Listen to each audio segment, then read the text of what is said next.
minuta do të trajtojnë sadakon se si Zoti Gjelle Gjelaluhu na i ka porosit në Kur'an dhe se si vetë pejgamberi alayhi salatu vesselam na nxit që të jemi prej atyre që në ditën e Kiametit jemi nga ata besimtarë që thirrën nga vera e sadakas për të futur në xhenet.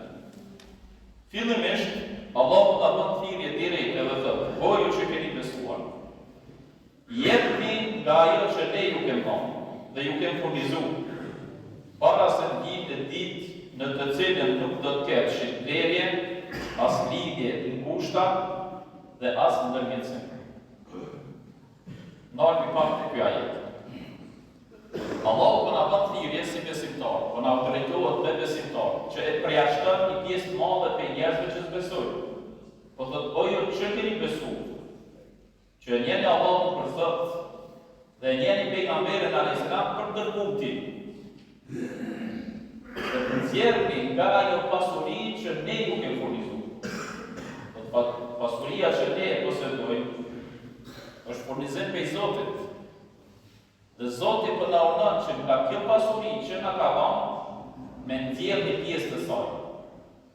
Para se të vijë një ditë kur nuk do të ketë mashinë blerje për me përfitu pasurinë, e nuk do të ketë lidhje të ngushta ose lidhje larta, dhe nuk do të ketë ndërmjetësim përveç disa me përjashtim.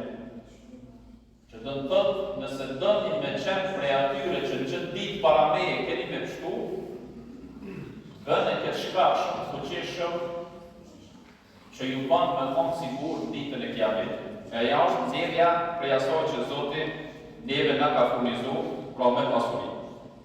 Dhe në anën tjetër, ka tregu Allahu Gjelle Gjelaluhu se ata të cilët janë në agoninë e vdekjes dhe ju vjen meleku i vdekjes me ama shpirtin, e cekin një dëshirë të Zotit. Subhanallahu, kjo është për me diku. Dëgjoni çfarë thotë Zoti në Kur'an. Dhe jepni prej atyre mirësive që Zoti ju ka dhënë ju, para se t'i vijë dëmionit me juve vdekja, e ai të thotë: "O Zoti im, sikur të më kishe lënë edhe një kohë të shkurtër, në këtë jetën e kësaj bote, do të kisha dhënë pasuri, lëmosh dhe do të bëhesha prej të mirëve." Kur i shkoi mend çdo fjalë, atij që e ka lënë mungu këtë vepër, kur ta sheh melekun e vdekjes se ka zbrit një ama shpirti, dhe tashmë i përket një botës tjetër,